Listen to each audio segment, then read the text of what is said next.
O tema, né, o efeito aí da intervenção governamental no agronegócio, que é um tema bastante aberto, mas aí a gente vai fechar para o caso da política de garantia de preço mínimo. Agradecimento especial para o grupo de estudos do Instituto Liberdade e Justiça, ao pessoal do Cerrado Liberal aí que está junto com o ILJ, né, na promoção das ideias aí da Escola Austríaca, e ao programa de pós-graduação em agronegócio, ao qual eu estou fazendo doutorado lá agora. Vamos lá. O que é a PGPM? Bom, a política de garantia de preço mínimo, ela oficialmente surgiu em 1943, lá no Decreto de Lei 5.212, de 21 de janeiro, né, de 1943. Mas em 1906, todo mundo lembra, o professor de História contando mais ou menos o que foi o Convênio de Taubaté. O Convênio de Taubaté, a gente vivia numa oligarquia de produtores de café, né? E aí, o mais famoso era colocar fogo no café, mas não era assim que acontecia. O Estado, ele viabilizava a compra do café, dando garantias, grupos de investidores, dava garantia para esse grupo de investidor, e daí, se ninguém quisesse o café, o governo comprava. Mas era o que sempre acontecia, porque o Brasil era o maior produtor de café do mundo, e aí com as oscilações de preço internacional, às vezes o Brasil ficava com estoques de café muito elevados, e o governo era obrigado a comprar deles, e para isso ele desfazia do café, né, queimando ou jogando no mar, essas coisas aí, que é desperdício de produto. Todo mundo tem um consenso disso. Mas por que isso acontecia? Não era simplesmente para queimar o café, era porque o café era um produto muito importante da economia. Então o governo tinha que entrar intervindo para garantir que aqueles produtores, os produtores de café, conseguissem a renda para manter as atividades, a economia do país respirando. Isso caracteriza o que foi criado em 1953, que é justamente a institucionalização, via esse decreto de lei, desse tipo de intervenção do governo na economia. Até 1900, eu não sou muito bem de história não, mas o governo não era muito chegado a intervir na economia. Por isso que o Convênio de Taubaté foi muito drástico na história do país, que foi quando o governo realmente exerceu um agente planejador, o governo como um agente planejador da economia, né? Então, a PGPM veio um pouco dessa filosofia do Convênio de Taubaté, e depois surgiu o Instituto do Açúcar, várias intervenções que foram institucionalizadas em 1953. E como é que o governo fazia essa intervenção? Ele fazia via dois instrumentos, AGF e AGF. AGF é a aquisição do governo federal, onde o governo federal literalmente ia no mercado e comprava os produtos que os produtores produziam e talvez não vendiam, e o empréstimo do governo federal, onde o produtor produzia lá o produto dele, né, cana, açúcar, qualquer coisa, grãos, não sei, e aí ele não conseguia vender porque o preço estava baixo, e aí ele ia quebrar. Então ele pegava o empréstimo do governo federal para poder estocar esse produto no armazém, para carregar ele para o período de entre-safra, onde os preços tenderiam a subir, e aí ele poderia vender esse produto, né? Então eram esses dois instrumentos que eram realizados na PGPM. A PGPM, né, surgiu aqui na década de 40, 50, mas por um objetivo geral do governo, né? Era uma filosofia do governo, que eu não vou entrar nesse assunto não, porque me interessa mais a teoria econômica da coisa, mas qual que seria, por cima, assim, o objetivo do governo? Era subsidiar o crédito para custeio da comercialização, de assistência técnica, de políticas de estoques, de seguros agrícolas para assegurar nível de renda, de expansão da fronteira agrícola, principalmente no Sudeste e no Centro-Oeste. Ou seja, o governo realmente queria fomentar a produção agrícola, porque naquela época ocorreram momentos em que teve escassez de alimentos aqui no Brasil, e daí ele queria fugir um pouco desse problema, intervindo bastante na economia para garantir a oferta de produtos agrícolas. Beleza, mas na década de 90, toda essa filosofia do governo de ajudar a produção agrícola, de financiar os produtores, de quando tiver excedente o governo compra, não deixa o produtor quebrar, isso aí tudo quebrou na década de 90 por alguns acontecimentos, principalmente a partir de 1995. Internamente, um desses acontecimentos foi a escassez de recursos públicos para a agropecuária, uma crise fiscal do governo federal. O governo não tinha dinheiro mais para comprar estoque, mas para emprestar para para os produtores. E produtores que vinham há muito tempo dependendo desse recurso, quando se deparou com um governo que tinha escassez desses empréstimos, aí eles acabaram quebrando, né? E aí foi a quebra do Estado como agente econômico planejador, e aí a história mudou, né? A partir da década de 90. O Plano Real foi uma das políticas macroeconômicas que fez com que o governo também não intervisse mais na economia. Por quê? Como a inflação era muito elevada, os produtores tinham problema para fazer seus cálculos financeiros, concorda? Se os preços variam demais, como é que você vai se preparar? Então, os caras, a atividade agrícola ela é arriscada per si, porque é uma empresa a céu aberto, tem as intempéries climáticas. Se além desses riscos climáticos e tal, você ainda tem um risco da moeda, da variação de preço, cria um desincentivo muito grande para você investir nesse tipo de atividade. Então o governo tinha que intervir bastante para garantir lá que o produtor não quebrasse por conta da inflação. Mas daí com o Plano Real, resolveu o problema da inflação, tirou um pouco o papel do Estado na condução das atividades agrícolas, né? Isso aí foi a questão interna. E externamente falando, a gente teve a abertura comercial na década de 90. O que isso faz? O produtor de milho aqui no Brasil, no período de safra, o milho ele é consumido majoritariamente pelo mercado interno. No período de safra, o preço cai demais. No período de entre safra, o preço sobe demais. Por quê? Porque a gente só tem negociações aqui no mercado interno. Mas, por exemplo, a soja. Se o preço estiver alto demais aqui dentro e eu quiser comprar soja, eu não posso importar? Posso. Então, se tiver uma quebra de safra de soja, eu importo. Ou seja, o preço para mim, consumidor, ele fica equilibrado, porque eu consigo fazer meu planejamento tendo em vista o mercado interno e o mercado externo. Então, quando a gente abre a economia, você também minimiza as variações de preço, porque agora você tem um mercado externo para poder equilibrar essa questão do mercado consumidor, das pressões de oferta, das pressões de demanda. Outra coisa interessante foi o câmbio flutuante, em 1999, mudança de política cambial. Com o câmbio flutuante, os agentes externos sentiram mais confiança em fazer negócio com o Brasil, porque o câmbio já não era manipulado. O câmbio é o valor temporal do dinheiro. Então, eles conseguiam fazer negociações externas, né? Que é justamente a questão da globalização, maior integração produtiva, comercial e financeira com o resto do mundo. Então, se tem um resto do mundo interagindo com o mercado brasileiro fica mais equilibrado, porque variações muito grandes no mercado interno, elas são absorvidas pelo mercado externo. Se a soja fica cara demais aqui, a gente compra fora, então pra gente não faz muita diferença comprar daqui ou de fora, é a mesma soja commodity, né? Então, na década de 90 aí, o governo como planejador da economia perdeu um pouco desse papel por conta dessas questões, por conta do poder dele financeiro de exercer e por conta das variáveis aí do ambiente macroeconômico. E a PGPM, a Política de Garantia de Preço Mínimo, né, criada lá em 43, ela reagiu, né, via leis, a essas mudanças de cenário econômico. E como ela reagiu? Ó, a gente teve aqui Ramos e Morcelli, né? São dois autores, inclusive o Paulo Morcelli eu conheço pessoalmente, gente boa, lá da Conab.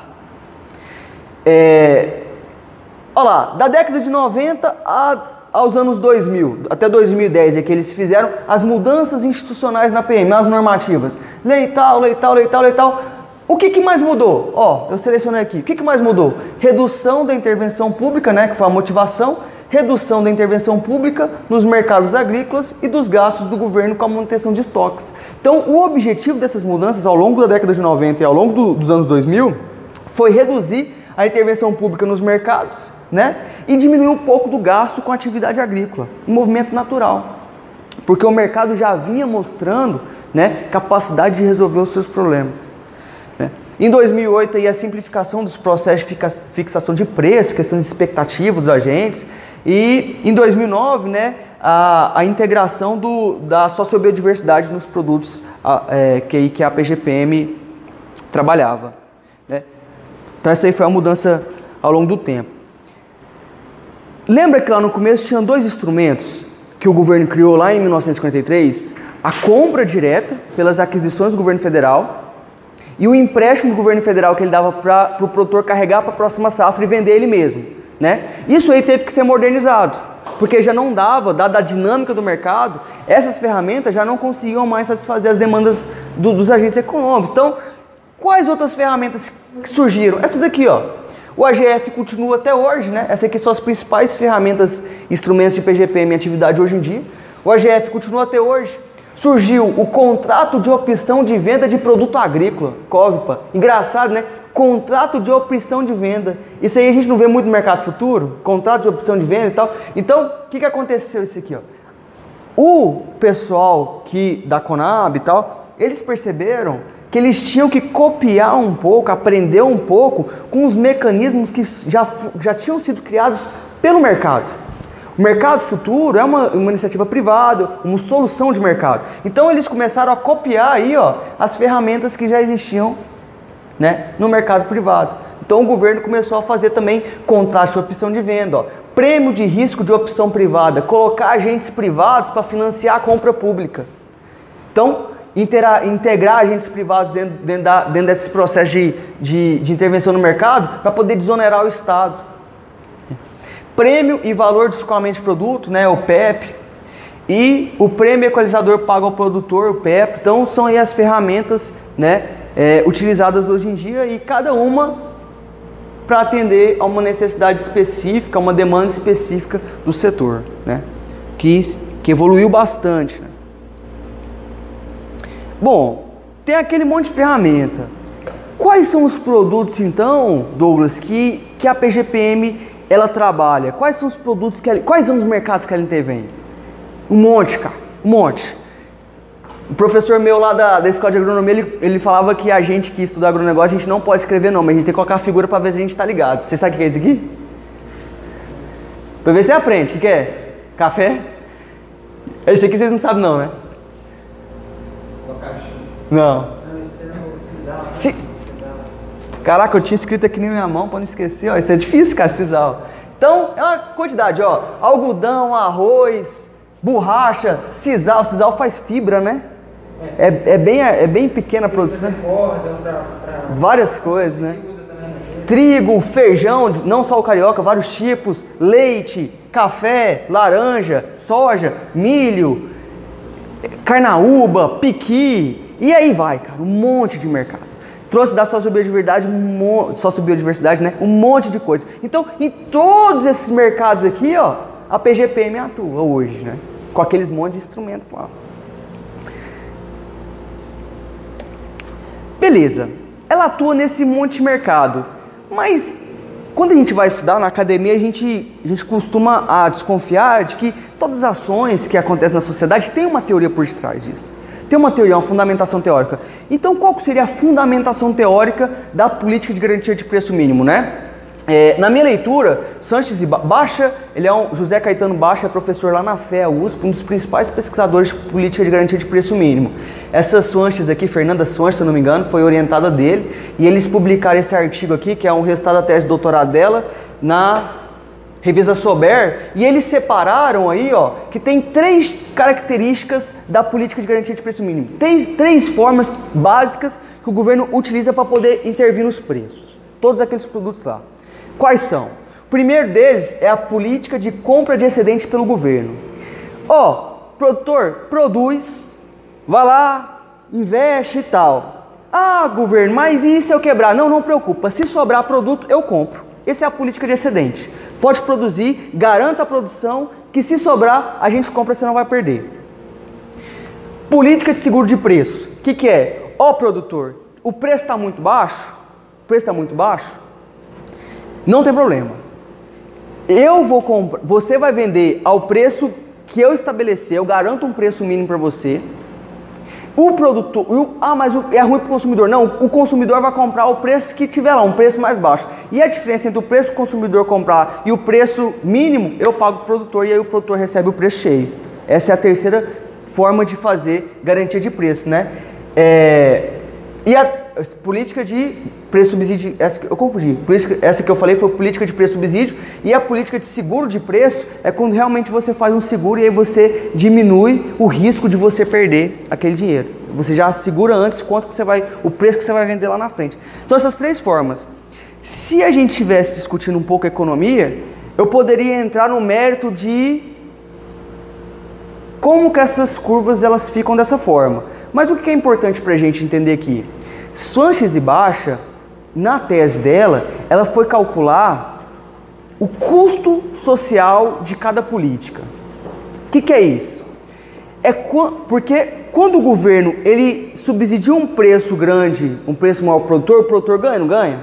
Se o produtor ganha, a sociedade está ganhando, porque o produtor faz parte da sociedade. Se o governo subsidia um preço baixo para o consumidor ganha, não ganha? Porque o consumidor faz parte da sociedade. Mas quem que paga quanto que o governo está... o dinheiro que o governo utilizou para fazer essa política? Não é a sociedade? Então você subtrai uma coisa da outra e vê no final o que perde, a perda líquida da operação. E aí, a perda líquida dessas operações são os triângulos, são as partes rachuradas. Então, na política de preço-subsídio, tem esse triângulozinho de perda. Na política de compra de excedente, tem essa forma aqui de perda. E na política de seguro de preço, com a movimentação da curva de oferta aí, tem essa figura aqui de perda. Qual que é a menor? Política de preço-subsídio, né? Política de preço-subsídio. É isso aí que a tese dela, lá na USP, ela identificou, que a política de preço-subsídio é a que tem um custo, um ônus social maior, né? Então, quanto que o governo destina para cada política? Ó, isso aqui eu printei do Plano Agrícola e Pecuário de 2016 e 2017, lá na página 30. É o que a gente chama de Plano Safra. O orçamento aprovado para atender as operações de garantia de preços é 2,7 bilhões de reais. Aprovado, né? Depois eles utilizam um pouco menos. Mas foi aprovado 2,7 bilhões. Sendo 2,45 bi para a formação de estoques e 250 milhões para a garantia de sustentação de preço. Então, a maior parte vai para essa política aqui, ó. Que se o governo não foi eficiente para destinar esses recursos, é o que causa o maior ônus para a sociedade, né? Segundo a tese desses autores aqui. E no caso, essa aqui, ó, é a que recebe uma quantia bem menor, ó, de 2,7 bilhões, ela só recebe 250 milhões. Uma porcentagem bem baixa aí, né? Mas no final das contas, né? A gente viu as curvas de oferta, as curvas de demanda, as áreas, tal, não entendi muito bem. Beleza. No final das contas, o que a política de garantia de preço mínimo vai fazer é esse aqui, ó. Esse aqui, ó, é o preço na entre-safra. Na entre-safra tem pouco produto no mercado, né? Não tem? Se tem pouco produto, a oferta é baixa. Então, com a oferta baixa, o preço é lá em cima. Na safra tem muito produto no mercado, não tem? Então o preço vai lá para baixo, ó. Na entre-safra o preço vai lá para cima, na safra o preço vai lá para baixo. Se o governo entra vendendo na entre-safra e entra comprando na safra, o que ele faz? Ele tenta diminuir essa variabilidade de preço. Então, essa curva amarela aqui, ó, seria os preços da PGPM, ou os preços de mercado. E essa curva aqui, ó, pontilhada, essas colunas aqui, seriam os preços de mercado depois da intervenção governamental. Aqui não vem o custo social, né? Vem só os preços. Vem só os preços. Então, esse efeito, a gente tem que identificar nos preços para falar que a PGPM está funcionando ou não. Mas só esse efeito? Não. Como que eu vou saber se a PGPM está funcionando ou não? Os preços variam no mercado, não variam? Isso aqui não é safra e entre safra, não. Isso aqui é variação normal de negociação. Um dia o preço está onde tá, outro dia o preço está tal. Então os preços variam no mercado, né? Se os preços vêm variando no mercado abaixo do preço mínimo, e o governo estabeleceu lá o preço mínimo, e o objetivo do governo é elevar o preço de mercado para poder favorecer os produtores, quando ocorrer a intervenção da PGPM aqui, o que tem que acontecer com a tendência dos preços? O preço que viu uma tendência horizontal aqui, ele tem que ter uma inclinação nessa tendência. Então os preços tinham que subir, não tinha? Para a PGPM poder fazer efeito no mercado. Então, se o preço fizer isso, ela funciona.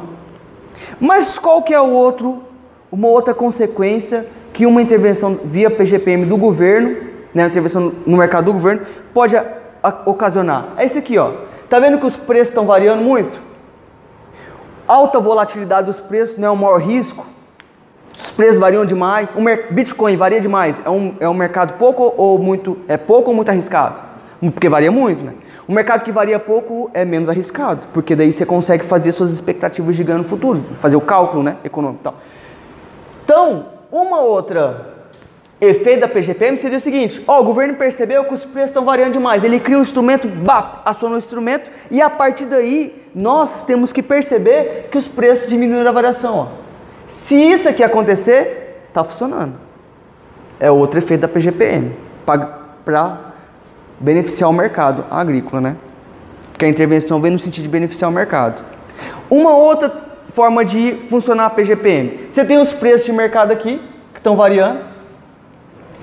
Quando ocorreu, o governo percebeu assim, tem que ocorrer a PGPM, que o preço está no nível muito baixo. Então você tem que perceber uma quebra de nível. O preço vinha aqui. Quando o governo acionou a PGPM, o que tem que acontecer com o nível de variação dos preços? Não tem que aumentar? Aqui não aumentou? Se aumentar, não é bom para o produtor? Se o preço do produto dele aumentar, não é bom? Que ele vai vender mais caro? Então aí o governo estaria ajudando o produtor, né? Então esse aí seria outro efeito que a PGPM tinha que causar para ela poder funcionar.